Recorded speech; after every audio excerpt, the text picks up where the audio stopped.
શ્રી ઠીકરિયાળા પ્રાથમિક શાળા online video lecture part 2, જેની અંદર આપણે અગાઉ જે રાજપૂત યુગ એના ઉત્તર ભારતના રાજાઓની વાત કરેલી. હવે અહીંયા આપણે દક્ષિણ ભારતના રાજાઓની વાત કરવાની છે. તો દક્ષિણ ભારતના રાજાઓની આપણે વાત શરૂ કરીએ કે દક્ષિણ ભારતના કયા કયા મહાનતમ રાજાઓ થઈ ગયા કે જેના વિશે આપણે માહિતી મેળવવાની છે. હવે સૌથી પહેલાં વાત કરીએ કે દક્ષિણ ભારત એટલે કયો પાર્ટ, તો કે નર્મદા નદી જે ગુજરાતમાં થઈ અને વહે છે એ નર્મદા નદીની જે લાઈન છે એનાથી ઉપરનો ભાગ એ ઉત્તર ભારત અને એનાથી નીચેનો ભાગ છે એ દક્ષિણ ભારત તરીકે ઓળખાય છે. અને ઉત્તર ભારતમાં આપણે જોયું કે હર્ષવર્ધન નામનો મહાન રાજા થઈ ગયો. એનો જેટલો વિસ્તાર હતો એ વિસ્તાર ઉત્તર ભારતના રાજપૂત રાજાઓ અને જે દક્ષિણ ભારતનો વિસ્તાર છે જેની અંદર જે મહાનતમ રાજા પુલકેશી બીજો થઈ ગયો એનો જે વિસ્તાર એ દક્ષિણ ભારતનો રાજ્ય વિસ્તાર ગણાય છે. તો એના મહાનતમ રાજાઓની વાત આપણે અહીંયા કરવાની છે. તો એની અંદર નર્મદા નદીના દક્ષિણમાં આવેલા રાજ્યોને દક્ષિણના રાજ્યો કહે છે. અને 8મી સદીમાં દક્ષિણમાં પણ અનેક નાના મોટા રાજ્યો સ્વતંત્ર થયા. અને જેમાં કયા કયા રાજવંશોનો ઉદય થયો, તો કે ચાલુક્ય, રાષ્ટ્રકૂટો, પલ્લવ, ચોલ, પાંડ્ય અને ચેર. એમાં સૌથી પહેલાં આપણે ચાલુક્ય વંશની વાત કરીએ તો ચાલુક્ય વંશનો પ્રથમ રાજા જેનું નામ જયસિંહ એ પુલકેશી પ્રથમ ઈસવીસન 540માં વાતાપીને રાજધાની બનાવી. જે પુલકેશી પ્રથમ જે રાજા હતો એના પછી અલગ અલગ રાજાઓ એવા જેમ કે પુલકેશી બીજો જે મહાનતમ રાજા પુલકેશી પ્રથમ પછી આવેલ એ મહાનતમ રાજાએ જે આ સામ્રાજ્યનો વિસ્તાર કર્યો. સૌથી પહેલાં પુલકેશી પ્રથમે એની સ્થાપના કરેલી અને વાતાપી એટલે વર્તમાન સમયની અંદર બાદામી કર્ણાટકનું છે ત્યાં ચાલુક્ય વંશ એને સોલંકી વંશ તરીકે પણ ઓળખવામાં આવે તેને સ્થાપના કરી પુલકેશી પ્રથમે ચાલુક્ય વંશ. એના પછી ચાલુક્ય વંશની અંદર ચાલુક્ય વંશની જે શાખાઓ છે એની અંદર તો કે બાદામી એના કર્ણાટકના ચાલુક્ય એટલે કે બાદામીના ચાલુક્ય કીર્તિવર્મા. એના પછી પુલકેશી પ્રથમ કે જેણે રાજા રામ દ્વારા જે અશ્વમેઘ યજ્ઞ કરવામાં આવેલો એવો જ અશ્વમેઘ યજ્ઞ પુલકેશી બીજાએ અશ્વમેઘ નામનો યજ્ઞ કરેલો. એના પછી પુલકેશી પ્રથમ દ્વારા અશ્વમેઘ યજ્ઞ કરવામાં આવેલો, પછી પુલકેશી બીજો. એના પછી વેગીના ચાલુક્યોની અંદર જે અલગ અલગ વિભાગ છે એમાં બાદામીના ચાલુક્યો એટલે કે કર્ણાટકના ચાલુક્યો, પછી વેગીના ચાલુક્યમાં કોનો સમાવેશ થાય તો કે કૃષ્ણ અને ગોદાવરીનો પ્રદેશ છે એની અંદર વિષ્ણુવર્ધન, પછી કલ્યાણીના ચાલુક્યો આવે છે. આ રીતે ચાલુક્ય વંશ છે એના જે અલગ અલગ પેટા 3 ભાગ છે એની વાત થઈ. હવે એના પછી રાષ્ટ્રકૂટ વંશ, તો કે રાષ્ટ્રકૂટનો અર્થ થાય છે રાષ્ટ્ર એટલે કે પ્રાંતનો વડો અધિકારી, પ્રાંતનો જે મુખ્ય વહીવટદાર અધિકારી છે એ વડો અધિકારી જેને રાષ્ટ્રકૂટ કહેવામાં આવે. આ વંશનો સ્થાપક ઇન્દ્રપ્રથને માનવામાં આવે છે. ઇન્દ્રપ્રથન અને ગોવિંદ ત્રીજો એનો એક જ શક્તિશાળી અને પ્રભાવશાળી રાજા થઈ ગયો. એના પછી વરંગલ એટલે કે કાકતીય વંશ, કૃષ્ણ અને કાવેરી નદીના વચ્ચેનો જે ભૂમિ પ્રદેશ છે એનું રાજ્ય છે એ કાકતીય પ્રાંત એટલે કે વરંગલના કાકતીય તરીકે ઓળખાય. એને રાજધાનીનો પ્રદેશ બનાવવામાં આવેલો. એના પછી વાત આવે છે આગળ પલ્લવ વંશ. આ વંશની સ્થાપના બપ્પદેવે કરેલી. જેમ બપ્પ રાવળ દ્વારા સિસોદિયા વંશની સ્થાપના થયેલી તેમ બપ્પદેવ નામના વ્યક્તિ દ્વારા પલ્લવ વંશની સ્થાપના થઈ અને કાંચીપુરમ તેની રાજધાની બનાવવામાં આવેલું. અને એનો મહાનતમ રાજા નરસિંહવર્મા પ્રથમ અને નરસિંહવર્મા બીજો છે એના મહાન રાજાઓની અંદર એની ગણના થાય છે. આ એકદમ શોર્ટમાં અને ટૂંકી માહિતી આપેલી છે. એના પછી ચોલ વંશ, ઉત્તર ભારતની માહિતી આપણે ખૂબ વિશેષમાં મેળવેલી. હવે દક્ષિણ ભારતની માહિતી છે એકદમ શોર્ટમાં અને ટૂંકમાં બને એટલી ઝડપથી મેળવવાનો પ્રયત્ન કરીએ છીએ આપણે. ચોલ વંશની અંદર વાત કરીએ તો ત્રિચિનાપલ્લી અને પુદુકોટઈમાં મધ્યકાળમાં ચોલ વંશનું રાજ્ય હતું અને તાંજોર એની રાજધાની જે તમિલનાડુની અંદર આવેલું. રાજરાજ પ્રથમ અને રાજાધિરાજ પ્રથમ અને એના પછી રાજેન્દ્ર પ્રથમ, આ ત્રણ એના મહાનતમ શાસકોની અંદર, મહાન રાજાઓની અંદર ગણના કરવામાં આવે છે. તેના પછી આગળ વાત આવે ચેર વંશ. તો ચેર વંશ છે એ તમિલથી અલગ થઈ અને એક ભાગ એટલે કે ચેર વંશની સ્થાપના થયેલી. અને ચેરનું બીજું નામ જે આપણું વર્તમાન કેરળ છે, જેને આપણે કેરલા પણ કહીએ છીએ, અથવા તો મલયાલમ વિસ્તાર કે જેની ભાષા મલયાલમ છે અને એના ઉપરથી મલયાલમ વિસ્તાર તરીકે પણ ઓળખાય છે. અયન ચેર વંશનો પ્રથમ શાસક હતો અને સેતુંગવન એ ચેર શાસકનો સર્વશ્રેષ્ઠ મહાનતમ રાજા એ સેતુંગવન. ત્યારબાદ રાજપૂત યુગની શાસન વ્યવસ્થાની થોડીક ઝાંખી મેળવી લઈએ તો કે રાજપૂત યુગમાં રાજવંશોમાં પરિવર્તન આવતા ગયા, એટલે કે અલગ અલગ રાજાઓ થતા ગયા, એનો વંશ પણ બદલાતો ગયો, પરંતુ રાજનીતિક પરિસ્થિતિઓમાં કોઈ જ ફેરફાર ન થયો. એટલે કે રાજા દ્વારા જે અમુક નીતિઓ બનાવવામાં આવેલી એ રાજનીતિક પરિસ્થિતિ છે એ એને એ જ રહી. જેમ કે રાજપૂત યુગમાં રાજાનું પદ છે એ સર્વશ્રેષ્ઠ અને મુખ્ય રહેતું. એટલે કે રાજાનું પદ છે એ વંશ પરંપરાગત હતું. તો કે આ દરેક વંશની અંદર ચાલુક્ય વંશ હોય, ઉત્તર ભારત દક્ષિણ ભારતનો ચાલુક્ય વંશ હોય કે ઉત્તર ભારતનો પરમાર વંશ હોય, દરેકની અંદર આ રાજાનું પદ છે એ વંશ પરંપરાગત ચાલ્યું આવતું હતું. પછી રાજાનો જ્યેષ્ઠ પુત્ર એટલે કે સૌથી મોટો પુત્ર રાજાધિકારી અને એવું ન હતું. એટલે કે રાજાનો પુત્ર છે એ યોગ્યતા ધરાવતો હોય એ પુત્ર રાજગાદી ઉપર બેસે, સૌથી મોટો પુત્ર જ રાજગાદી ઉપર બેસે એવી કોઈ રીત રિવાજ એની અંદર નહોતો. પરંતુ જે શ્રેષ્ઠ હોય, રાજગાદીને અધિકાર ધરાવતો હોય, એ પુત્રને રાજગાદી સોંપવામાં આવતી.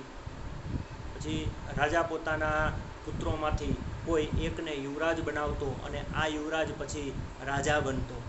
આ પરંપરા છે એ ઉત્તર ભારતની અંદર અને દક્ષિણ ભારતના દરેક રાજપૂત રાજાઓની અંદર જોવા મળેલી છે. લોકો અથવા રાજ દરબારીઓ ચૂંટણી કે પસંદગી કરીને રાજાઓની પસંદગી કરતા. આ પણ એક હતું કે જેની અંદર રાજાની પસંદગી છે એ ઘણી વખત એવું થતું કે એનું કોઈ મંત્રીમંડળ હોય તો એના દ્વારા પણ રાજાની પસંદગી કરવામાં આવતી. ઉદાહરણ તરીકે અહીંયા આપણે વાત કરીએ તો કાશ્મીરના યશસ્કરની બ્રાહ્મણોએ પસંદગી કરેલી. એના પછી આગળ રાજપૂત યુગની શાસન વ્યવસ્થા તો કે મંત્રીઓના પ્રકાર. તો દરેક વખતે મંત્રીઓના પ્રકાર એક જ રીતે હતા. તો કે અમાત્યનું બિરુદ, તો કે એની અંદર અમાત્યનું કાર્ય શું હતું તો કે મંત્રણા અને રાજનીતિ કરવાનું હતું. અને સચિવોની રચના થતી, સચિવોની નિમણૂક થતી કે જે સચિવોનું કાર્ય છે એ લડાઈ અથવા સુલેહનું હતું. કોઈ અમાત્ય હોય તો અમાત્યની અંદર પણ ઘણા બધા પેટા પ્રકારો આવે, મહાઅમાત્ય, અમાત્ય. તેનું કાર્ય છે એ મંત્રણા કરવાનું, એટલે કે બીજા રાજાઓ સાથે જઈ અને એની સાથે વાતચીત કરી જરૂર પડે તો સુલેહ અને સમાધાન કરાવવાનું કાર્ય છે આ અમાત્યનું રહેતું. પછી સચિવો, તો કે સચિવનું કાર્ય છે લડાઈ અથવા સુલેહનું રહેતું. એટલે કે કોઈ જગ્યાએ લડાઈ હોય તો લડાઈની અંદર એનો વ્યૂહ છે, લડાઈની વ્યૂહરચના ઘડવાનું કામ છે સચિવ કરતા. પછી દરેક પ્રકારના નીતિ વિષયક નિર્ણયો રાજા પોતે લેતા. રાજાઓ નિર્ણય લેવા માટે મંત્રીઓની સલાહ સૂચન જરૂર લે, પરંતુ સલાહ સૂચન લીધા પછી એનો અમલ કરવો એ અંતિમ ફેસલો છે, એ અંતિમ નિર્ણય છે એ રાજાને પોતાનો રહેતો. એના પછી શાસનના અમલદારો, મહાપ્રતિહાર અને દંડનાયક અને નગરની સભાનો વડો નગરપતિ હતો. શાસન કઈ રીતે થતું તો કે મહાપ્રતિહાર અને દંડનાયક જે દંડ આપવાનું કાર્ય, અને નગરની સભાનો વડો એટલે કે નગરની અંદર કોઈ સભા બોલાવવામાં આવી હોય તો એ સભાનો વડો છે એ નગરપતિ છે, એ સભાના વડા તરીકે એની નિમણૂક થતી. આ દરેક જગ્યાએ સામાન્ય નિયમો હતા રાજપૂત શાસનની અંદર.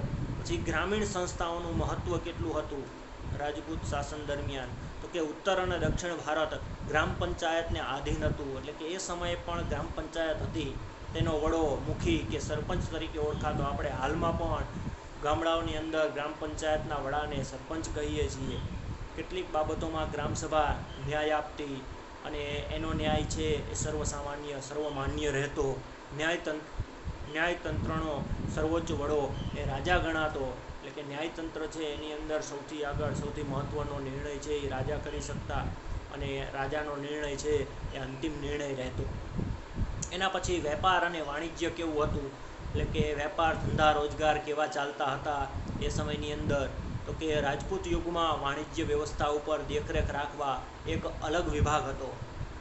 વાણિજ્ય વ્યવસ્થા એટલે કે લોકોનો જે વેપાર થાય છે એમાંથી કઈ જગ્યાએથી કેટલા પ્રકારની કેવી આવક જાવક છે એના માટેની દેખરેખ અને એની સાર સંભાળ રાખવા માટે એક વાણિજ્ય વ્યવસ્થા રાખવામાં આવતી. જે વિદેશ સાથેના વેપારીની તક જકાત એટલે કે વિદેશો સાથે જે વેપાર થતો હોય, અત્યારે કેમ વિદેશમાંથી કોઈ માલ આવે તો એના ઉપરથી ટેક્સ ડ્યુટી ભરવી પડે, એવી રીતે એ સમયે પણ વિદેશમાંથી જે માલ આવે વેપાર ધંધો થાય એના ઉપર જકાત ભરવી પડતી અને વસ્તુનું મૂલ્ય અને રાજ્યમાં ઉપયોગી વસ્તુઓ મંગાવવાની વ્યવસ્થા છે એ આ વાણિજ્ય વ્યવસ્થા દ્વારા કરવામાં આવતી કે રાજ્યમાં કઈ વસ્તુઓ બહારથી મંગાવવી. જેમ આપણા દેશની અંદર વિદેશી માલ વિદેશમાંથી વસ્તુઓ કેવા પ્રકારની મંગાવી એના માટેની વિદેશ નીતિ છે, એના દ્વારા વિદેશી વસ્તુઓ કેવા પ્રકારની રાખવી એના માટેના નિર્ણય છે એ વિદેશી નીતિ દ્વારા નક્કી થાય છે. એમ એ સમયે પણ વાણિજ્ય વ્યવસ્થા છે એ વિદેશમાંથી કેવી વસ્તુઓ મંગાવવી અને કેટલા પ્રમાણમાં મંગાવવી એ આ વાણિજ્ય વ્યવસ્થા નક્કી કરતી. મુખ્ય કર જમીનને ઉપજનો છઠ્ઠો ભાગ હતો. એટલે કે મુખ્ય કર તરીકે રાજાને શું મળતું, કર તરીકે જેમ હાલમાં ટેક્સ દ્વારા અને વાણિજ્ય જેમ અત્યારે જીએસટી દ્વારા ટેક્સ વસૂલવામાં આવે છે એ રીતે એ સમયે પણ ટેક્સ વસૂલવામાં આવતો. પણ કેવો ટેક્સ હતો તો કે ઉપજનો છઠ્ઠો ભાગ, એટલે કે ખેતીની અંદર જે ઉપજ થતી એ ઉપજનો છઠ્ઠો ભાગ છે એ રાજાને કર તરીકે ભરવાનો થતો. જમીન પરનો કર ભાગ નામે ઓળખાતો.